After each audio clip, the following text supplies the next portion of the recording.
결혼 못한 어떤 노총각이 컴퓨터 중매 사이트에다가 신부의 조건을 이렇게 올렸습니다. 첫 번째, 키가 클 것. 두 번째, 미인일 것.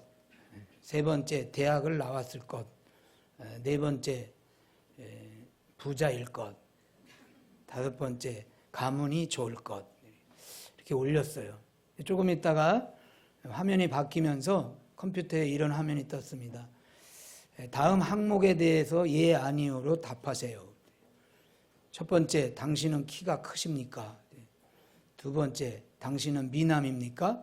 세 번째, 당신은 대학을 나오셨습니까? 당신은 돈이 많으십니까? 당신의 가문은 훌륭합니까? 이 노총각이 고민하다가 그래도 컴퓨터가 진실을 좀 알아주겠지. 그래가지고 모든 항목에다가 아니요 이렇게 다 했어요.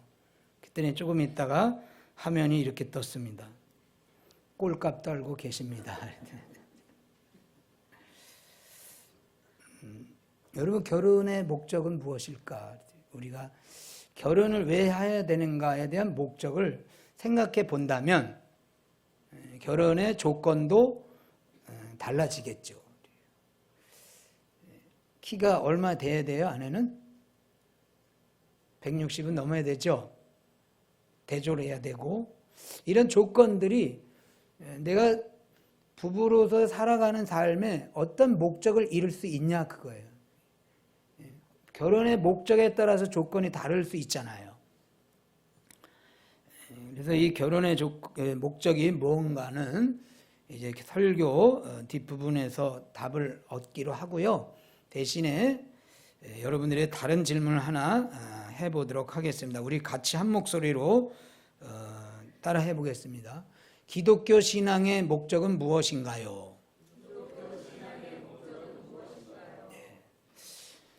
왜 예수를 믿어야 되고, 왜 교회를 다녀야 되고, 왜 하나님을 믿어야 되냐?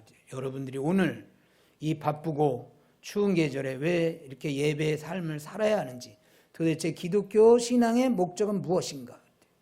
뭐예요? 왜 나오시는 거예요, 지금? 왜 하나님을 믿어야 되고, 왜 하나님 앞에 기도해야 돼? 오늘 그 기독교 신앙의 목적에 대해서 살펴보려고 합니다. 1절을 보겠습니다. 33장 1절. 같이 읽고 아멘 합니다. 시작.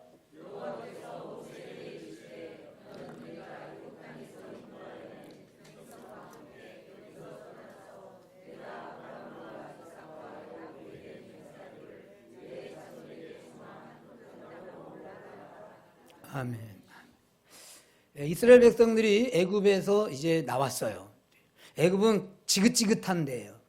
노동, 쉼도 없고 거의 99.9%가 종 노릇을 해야 하는, 맨날 벽돌 찍어야 되고 정말 아주 지긋지긋한 그곳에서 나왔습니다. 이제 나왔어요. 어쨌든 출애굽을 했습니다. 그러면 여러분이 그 출애굽한 이스라엘 백성들에 있어서 삶의 목적은 뭘까? 여러분들이, 우리가 지금 출애굽 백성이라면 우리 삶의, 내 인생의 목적은 뭘까? 오늘 33장 1절에 그 해답이 있어요. 뭐예요? 그 땅으로 올라가라. 그 땅은 어디예요? 33장 3절에 보면 젖과 꿀이 흐르는 가나안 땅이라. 그 출애굽한 목적은 뭐냐? 광야에서 이렇게 돌아다니면서 죽는 게 아니잖아요. 그들의 삶의 목적은 오로지 그 땅, 이스라엘 조상들에게 약속해 주신 가나안 땅에 입성하는 게 출애굽의 목적이 될 수 있겠죠.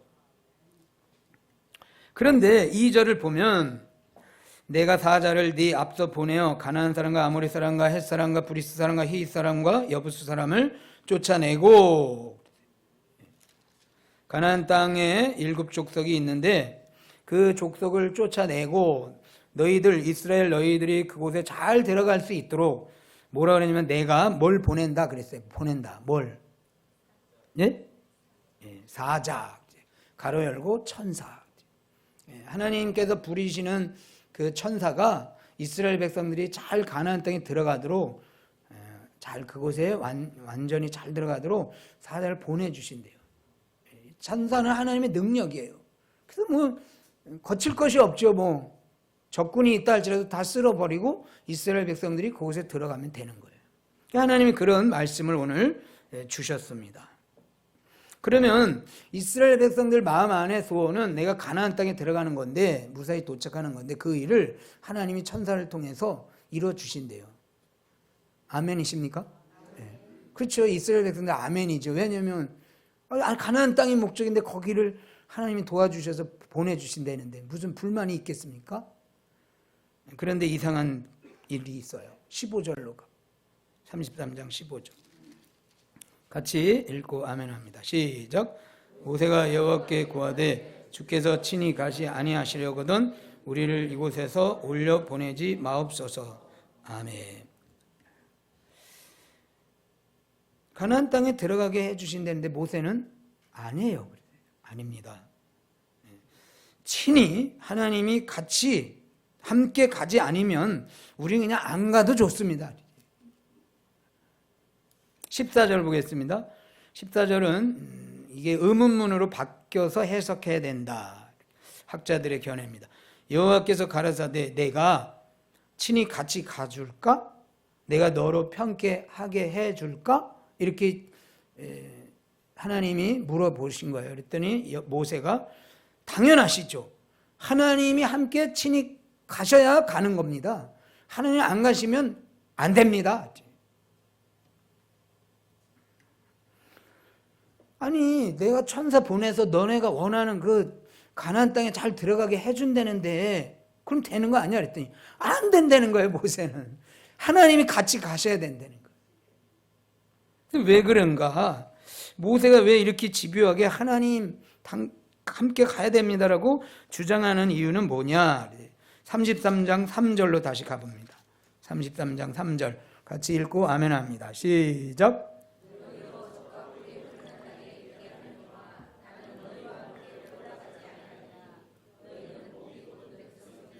내가 중로에서 너희를 진멸할까 염려함이니라 하시니 아멘. 여기 보면 너는 글로 보내줄 테지만 나는 너희와 함께 올라가지 아니하겠다 그랬어요. 그래서 하나님이 너희와 함께 올라가지 아니한다라는 그 구절의 의미는 하나님의 임재를 거두시겠다라는 뜻이에요. 하나님의 임재를 이제 너에게 거두고 너희는 천사와 같이 잘 가라. 그래서 해밀턴 주석을 보면 다시 15절의 내용을 이렇게 주석했습니다. 이스라엘과 나는 하나님이 통상적인 임재만 아니라 적극적인 임재를 필요로 합니다. 하나님은 임재를 거둔다고 그러니까 그 의미를 알고 모세는 그런 임재, 그 임재가 아니라 하나님의 적극적인 항상 함께 하시는 그 임재를 원합니다. 그래서 가나안 땅에 올라가는 게 목적이 아니고 모세의 입장에서는 하나님의 임재가 목적이라 이 말씀인 거예요. 이제 여기서 우리가 신앙의 목적을 다시 질문해야 됩니다. 여러분, 신앙의 목적, 기독교 신앙의 목적은 뭐냐? 그거야 물론 가나안 땅 가는 거죠. 천국 가는 거죠. 그러나 오늘 모세의 고백을 통해서 배워야 될 진리는 우리 기독교 신앙의 목적은 하나님의 함께 하십니다. 믿습니까? 천사가 와서 나의 삶의 모든 형편들을 잘 도와줘도 그래서 내가 목적하는 것을 이룬다 할지라도 그게 진정한 신앙의 목적은 아니라는 거예요. 여러분, 우리는 그럼에도 불구하고 이 정답을 알면도 불구하고 우리 마음 안에는 늘 하나님보다는 도움의 천사를 요구하고 있는 거예요. 이번에 하나님 우리 아들이 대학을 들어가는데 천사를 보내주셔서 그저 합격해야 됩니다. 우리 딸이 이번에 입사 시험을 봐야 되는데 하나님이 천사를 보내주셔서 이 딸 꼭 입사할 수 있도록 도와주셔야 됩니다. 그랬을 때 우리는 뭐라 그래요? 그런 것도 좋지만 딸이 그 회사에 들어가는 게 목적이 아니고 그 딸 안에 거룩하신 하나님이 임재하는 것이 목적인 줄로 믿습니다. 이렇게 바뀌어야 되는 거예요. 신앙의 목적. 여러분 그렇게 바뀌시기를 주의 이름으로 소망합니다. 그럼에도 불구하고 아멘하고도 늘 보면 하나님은 하나님 좀 차라리 좀 안 계시는 게 때로는 좋지 않아요? 그냥 천사만 있고. 여러분 그 일, 어떤 일의 목적을 이루는데 그냥 목적만 이루면 되는 거 아니에요? 뭐 하나님 꼭 계셔야 돼요? 천사가 그냥 도와줘서 뭔가 일이 잘 풀리고 그럼 되는 거지. 뭐 하나님 꼭 계셔서 그냥 하나님 그냥 안 계셨으면, 멀리 가셨으면, 하나님을 성가신 분으로, 불편하신 분으로 생각할 경우도 있어요. 그것은 뭐냐면 우리 마음 안에 신앙의 목적은 오로지 하나님의 도움을 통해서 뭔가를 이루겠다는 거예요. 그것이 목적에 대해서는 안 된다.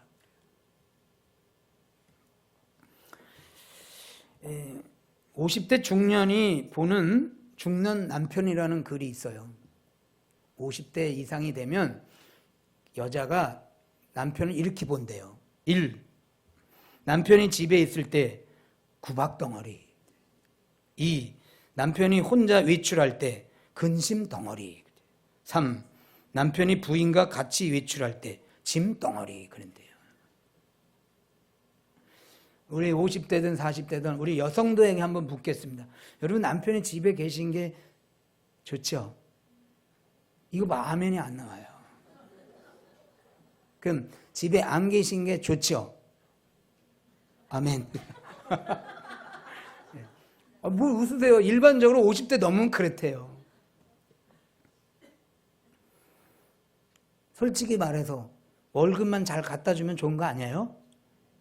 그리고 남편은 불편해, 집에 있으면.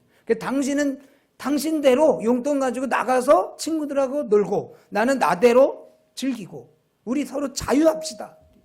불편해 죽겠어요. 구박덩어리야, 구박덩어리. 그러나 한 가지 조건은 지켜야 돼요. 월급은 꼬박꼬박. 보너스도 빼먹지 말고. 이게 중년 여인들이 원하는 바래요.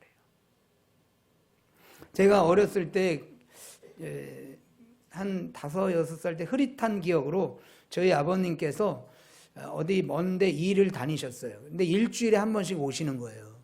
그러면 그 어린 아들이 그 아빠가 오면 얼마나 그 아빠를 기다리겠어요. 그런데 제 기억으로는 아빠가 올 때 아빠의 얼굴을 보지 않고 아빠의 손을 늘 주목했어요. 오늘은 뭘 가져오실까? 이번 주에는 뭘 가져오실까? 어린아이의 마음 안에는 목적이 아빠의 얼굴이 아니고 아빠가 가져오는 선물인 거예요. 여러분 하나님을 믿는 목적이 뭐냐? 하나님 그분의 임재, 그분의 얼굴을 만나는 게 아니라 그분이 오늘도 무슨 손에 뭘 들고 나에게 뭘 주시느냐? 그분이 나에게 천사를 보내주셔서 내가 이루고자 하는 그 목적을 도와주시면 땡큐 하나님. 이거 아니에요? 그러면 안 된다는 거예요. 하나님 그분보다 그분의 선물이 우리 선물로 우리가 주목하면 안 되는 것이고 선물이 중요한 게 아니라 하나님 그분이 우리와 함께하는 것, 하나님의 임재, 그것이 진정한 신앙의 순수한 목적이 되어야 된다. 믿습니까? 그러면 우리 마음으로는 그래 맞아. 그래도 하나님의 임재가 최고지. 그런데 그 임재 축복이 뭔지를 잘 모를 수가 있어요. 하나님이 임재 축복이 뭐냐? 14절 다시 보겠습니다. 우리 읽고 아멘합니다. 시작.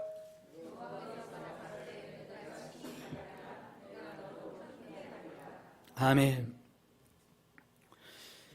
대리자인 천사가 가는 거하고 하나님이 친히 가시는 거하고의 이 뭐가 더 좋은 거냐라는 데는 답을 우리가 얻었는데 왜 그러면 대리자가 가면 안 되고 하나님이 가셔야 되냐? 그렇지? 친이라는 단어는 히브리어로 얼굴이라는 단어예요. 얼굴. 하나님의 얼굴. 그러니까 하나님이 얼굴이 같이 가신다는 뜻이거든요. 그러면 하나님의 얼굴이라는 것은 무슨 의미가 있냐? 민수기로 가보겠습니다. 민수기 6장 25절 26절 같이 읽고 아멘합니다. 시작. 그 얼굴로 내게 비추사 은혜 베푸시기를 원하며 여호와는 그 얼굴을 내게로 향하여 드사 평강 주시기를 원하노라 할지니라 하라. 아멘. 여호와는 그 얼굴로 내게 비추사 은혜, 여호와는 그 얼굴로 내게 향하사 평강. 하나님의 얼굴이 함께한다는 뜻은 은혜와 평강을 주신다는 거예요. 그러면 은혜와 평강이라는 건 뭐냐? 신학적으로 말하면 은혜와 평강은 무자격자에게 베풀어주는 하나님의 사랑인 거예요. 이게 중요한 겁니다. 천사가 가면 이 일은 도와줄 수 있어요. 가나안 땅에 입성하는데 뭐 하자가 없어. 그러나 천사가 이스라엘 백성들에게 은혜와 평강은 내릴 수는 없는 거예요. 그건 뭐냐? 사제의 은총, 용서의 축복, 이런 것들은 천사가 해주는 게 아니에요. 천사는 심부름. 이스라엘 백성들이 가나안에 들어갈 때 혹여라도 죄를 질 수 있잖아요. 그럼 그 죄를 누구한테 용서받을 거예요? 천사가 죄의 사죄권이 없어요. 사죄권은 오직 하나님 한 분이시고, 그분이 가셔야 죄에 넘어져도 그 죄로부터 회복을 얻을 수 있는 거예요. 이 일이 중요한 게 아니라는 거예요. 그래서 사자가 천사가 대리자로 가는 것, 그게 아니고 하나님이 친히 가셔야 된다, 이것을 요구하는 겁니다. 33장 3절을 보겠습니다. 너희로 젖과 꿀이 흐르는 땅에 이르게 하려니와 나는 너희와 함께 올라가지 아니하리니 너희는 목이 곧은 백성인즉 내가 중루에서 너희를 진멸할까 염려함이니라 하시니. 여기서 진멸이라는 단어가 나와요. 이 말씀은 함께 가시면, 하나님이 친히 가시면 진멸을 하지 않는다는 것이고, 만일에 천사를 대리자로 보내면 진멸하실 수도 있다는 의미거든요. 그래서 학자들은 뭘 말하냐면요, 하나님이 친히 가신다는 의미는 완전 회복이고, 천사가 간다는 것은, 천사를 대리자로 보낸다는 것은 부분 회복이다. 여러분들은 완전 회복이 좋으시겠어요? 부분 회복이 좋으시겠어요? 가나안 땅 못 가는데 내가 어떤 목적을 못 이뤄도 하나님과의 관계가 완전히 회복되는 게 제일 좋죠. 대학 떨어져도 입사 못해도 그래도 하나님과 나의 관계가 완전한 회복 상태가 좋은 거예요. 그 말을 하는 겁니다. 부부싸움을 하잖아요. 그러면 이제 냉전 뭐 2박 3일 뭐 또는 일주일 이렇게 가잖아요. 근데 말은 해야 되겠는데 저 마누라하고 말은 할 수는 없고 어떡하나. 그럼 여러분 어떡하죠? 대리자를 세워요. 누구? 아들을. 얘야, 아빠 출근한다고 엄마한테 전화라. 그러면 아들이 가가지고 엄마, 아빠가 출근하신대요. 그럼 뭔가 필요하다는 거겠죠. 그럼 엄마는 또 뭐라 그래요? 알았어요, 여보, 그래요? 아들이 너 아빠한테 가서 전해라. 엄마가 아빠 출근하는 거 잘 모른다고 일러라. 일 없다 하라. 대리자를 세우잖아요. 그렇죠? 싸워봐야지 뭘 이런 거 해보지. 싸움들 안 해봐가지고 이런 것도 모르신 애들. 그건 뭐예요? 대리자를 세운다는 것은 불편하다는 거예요. 완전 회복이 안 일어났다는 거예요. 하나님께서 천사를 보낸다는 것은 마치 그런 의미입니다. 그러니까 하나님이 친히 가심은 하나님의 완전한 용서와 또 완전한 회복, 더 나아가서는 진정한 화평을 주신다는 상징적인 의미인 거예요. 그래서 모세가 다른 것, 가나안 땅이 중요한 게 아니라 나는 그저 평생 하나님과의 완전한 회복 안에 살길 원합니다. 그렇게 구한 것입니다. 다시 묻겠습니다. 대리자가 내 목적의 삶을 이루어주는 게 좋겠어요? 아니면 그 목적이 중요한 게 아니라 하나님과 완전한 회복의 삶을 사는 게 좋겠어요? 네. 하나님과의 임재가 최고의 축복인 줄로 믿습니다. 대답 잘하셨어요. 잠언 17장 1절로 가보겠습니다. 잠언 17장 1절 같이 읽고 아멘합니다. 시작. 마른 떡 한 조각만 있고도 화목하는 것이 육선이 집에 가득하고 다투는 것보다 나으니라. 아멘. 이 말씀을 확신하십니까? 여러분 집이 굉장히 부유해요. 그래서 육선이 집에 가득하다 그래요. 그냥 반찬도 맨날 그냥 한우 1등급 A2 플러스, 또 생선, 돔, 갈치, 제주산 은갈치, 순전히. 그리고 죄송합니다만 제 친구가 그런 얘기를 했어요. 자기는 한 달 용돈을 딱 4천만 원 이상은 안 쓴대요. 무슨 소리인지 지금 들렸어요? 예이. 부자예요. 그렇게 풍성해. 그런데도 뭐라 그랬어요? 화목하지 않으면 그것이 꽝이다. 실제로 그런 분들이 있어요. 맨날 골프채 가지고 다녀도 그저 그냥 마누라 눈치 보고 그냥 자식 때문에 헤어질 수는 없고, 이 불편함이잖아요. 불화. 돈이 많으면 뭐에 불화인데. 그런데 이것은 잠언 17장 1절은 그런 우리의 가정의 이야기도 말하지만 하나님과 우리의 관계도 설명하고 있는 거예요. 그 설명이 창세기 3장 10절입니다. 가보도록 하겠습니다. 같이 창세기 3장 10절 시작. 가로되 내가 동산에서 하나님의 소리를 듣고 내가 벗었으므로 두려워하여 숨었나이다. 아멘. 지금 아담이 어디 있어요? 동산에 있다 그랬어요. 동산은 에덴 동산. 헬라어로 파라다이스예요. 우리가 꿈꾸는 게 파라다이스 아니에요? 완전한 동산. 부족할 것이 없어요. 그 완전 행복이죠. 행복. 아까 잠언 17장으로 말하면 육선이 가득한 집에서 사는 거예요, 아담이. 근데 본문의 내용 뭐라 해요? 하나님의 소리를 듣고 내가 벗었으므로 두려워하여 숨었습니다. 배경은, 환경은 굉장히 좋은데 마음은 계속 두려움에 빠져 있는 거예요. 왜 그럴까요? 왜 에덴 동산이 있음에도 불구하고 부족함이 없는 파라다이스에 살면서도 아담은 왜 두려워하냐? 그것은 하나님과의 관계가 불화, 죄로 말미암아 화평의 관계가 깨졌기 때문에 불안한 거예요. 그래서 C.S. 루이스는 이렇게 설명을 합니다. 원하는 모든 것을 다 갖고 있다 할지라도 그 모든 것 안에 하나님이 포함되어 있지 않을 때 그 사람의 삶은 참으로 두려운 것이다.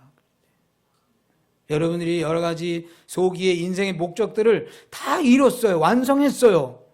그럼에도 불구하고 하나님과의 화목이 일어나지 아니하면 그 인생은 여전히 두려움의 인생이다. 이 말은 무슨 얘기인 거예요? 다른 것은 부족할지라도 하나님과 화평을 이루면 그것이 최고의 행복이다. 그래서 우리가 신앙의 목적을 어디에 둬야 되냐? 잘 먹고 잘 살고 사업 잘 되고 자녀 잘 되고 여러 가지 그런 속의 축복들, 그것을 맨날 부르짖는 그것이 아니라, 하나님 그런 거는 부족하고 그런 거는 모자라고 그런 건 내가 차라리 없다 할지라도 하나님과 나와의 관계가 참된 회복의 관계, 그 거룩한 임재 안에서 사는 것이 나의 진정한 행복입니다. 그래서 우리가 구할 것은 우선순위로 먼저 그분을 구해야 돼요. 하나님, 그분, 하나님의 그 얼굴빛을 구해야 되는 줄로 믿습니다. 우리 매주마다 패성을 부를 때 민수기 6장을 부르잖아요.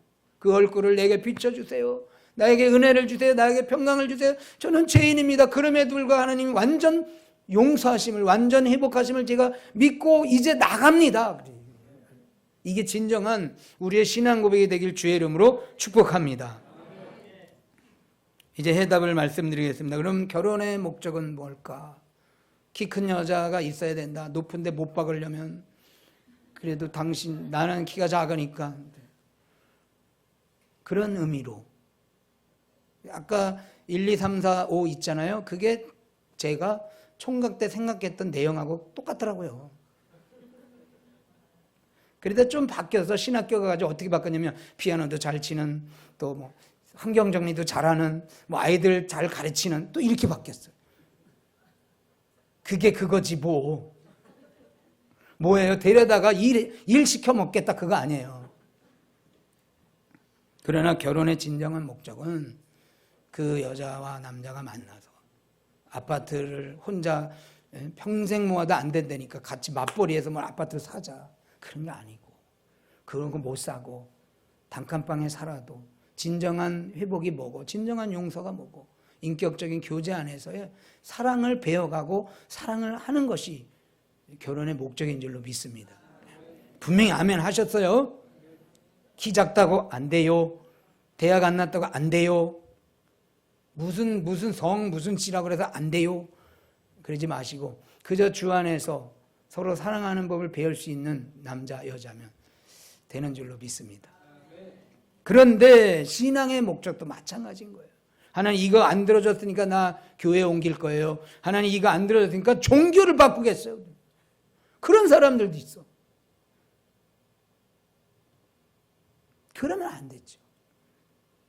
이런 거 저런 거 내가 삶에 필요로 하는 모든 것들이 부족해 보여도 그래도 하나님과의 합평 속에서 늘 내 마음 안에 하나님 함께 하심을 확신하고 즐거움으로 사는 것, 이것이 우리 신앙의 목적이 되어야 되는 줄로 믿습니다. 한 이틀 전에 제가 잘 아는 친한 목사님이 시골에서 목회를 하는데 이런 글을 올렸어요. 제가 읽어드리겠습니다. 아들이 첫 입사 지원해서 최종 면접까지 갔는데 불합격했다는 소식을 전하며 나에게 묻는다. 아빠 괜찮으세요? 애써 태연하게 대답했다. 나야 괜찮지. 나보다 네가 괜찮아야지. 그러나 사실 나도 괜찮은 것 같은데 안 괜찮다. 담담한 것 같은데 많이 절망스럽다. 평안한 것 같은데 속상하다. 당연히 될 줄 알았는데 오늘 밤은 잠이 오지 않을 것 같다. 대학 입시와 취업 일선에서 이렇게 수없이 많이 절망했던 성도들과 자녀들의 마음이 이러했겠구나를 생각하니 마음이 울컥해진다. 절망의 시간들로 몸부림쳤던 밤을 나의 일로 체험하며 좀 더 철든 목사가 되어 가야 한다. 내일 아침이면 좀 더 성숙하고 깊은 위로를 할 수 있는 목사가 되었을까. 90번 이력서를 써야 했던 청년, 4번째 대학을 도전하는 내 곁에 있는 청년들과 부모들의 너덜너덜 하다못해 딱딱해진 그들의 아픔을 다 공감하며 위로해 주려면 나는 또 얼마나 아파봐야 할까. 제가 이 글을 읽으면서 참 마음이 울컥했어요. 저도 이렇게 자꾸 울컥해가지고 제가 90번이나 이력서를 냈는데 아직도 취업을 못하는 그 청년이 있을 때 그 목사의 마음이 얼마나 아플까. 4번째 대학 도전하는 그 청년의 모습, 또 그 부모님의 모습은 그 목사에게 얼마나 마음을 힘들게 할까. 그런데 제 마음 안에 반전이 일어났어요. 어떤 반전이 일어나면 그래도 이 목사님이 행복하다. 왜 그러겠어요? 그것은 그런 고민과 슬픔을 함께 나눌 수 있는 성도가 있다. 저도 감히 여러분 앞에서 그런 고백을 합니다. 제가 돈이 많고 적은 게 문제가 아니고 뭐 자식이 잘 되고 뭐가 잘 되고 저는 그저 여러분 동락교회 성도가 있음으로 인해서 저는 완전 만족하다고 고백합니다. 목사는 뭐 돈이 많은 게 중요한 게 아니에요. 성도가 있으면 되는 거예요. 함께 고민하고 함께 기도하고 함께 슬퍼하고 함께 즐거워할 수 있는 성도와 함께 있으면 그건 목사의 최고의 행복이다. 근데 우리 그리스도인들도 마찬가지예요. 우리에게 뭐가 있고 그게 중요한 게 아니에요. 나와 함께 하시고 내가 어디를 가든지 내가 너와 함께 하겠다. 불 가운데 갈지라도 물 가운데 갈지라도 내가 너와 함께 하겠다. 친히 내가 너와 함께 가겠다. 이 약속하시는 하나님만 계시면 우리 인생이 참된 행복인 줄로 믿습니다. 그래서 우리 신앙의 순수한 목적은 무엇이 되어야 되느냐. 하나님을 이용해서 하나님이 이거 도와주셔서 이거 이루어야 됩니다. 그게 신앙의 목적이 아니고 그런 것은 주면 감사하는 것이고 안 주면 안 주는 대로 그게 중요한 게 아니고 내가 너와 늘 함께한다. 친히 가겠다.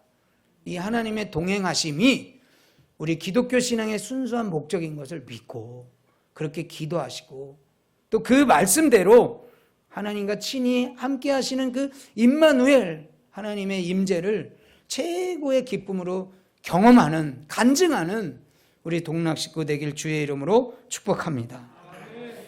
기도하겠습니다. 하나님, 기도를 많이 하고 또 여러 가지 열심을 내도 내가 이루려는 인생의 목적들이 아직 미달된 것들 많이 있습니다. 그럼에도 불구하고 우리 마음이 불편함에도 불구하고 오늘 말씀을 주신 대로 하나님과의 깊은 교제가 최고의 행복인 것을 경험할 수 있도록 우리를 만나주시고 우리를 완전 회복의 역사로 베풀어 주옵소서. 감사하며 살아계신 예수님 이름으로 기도드리옵나이다. 아멘.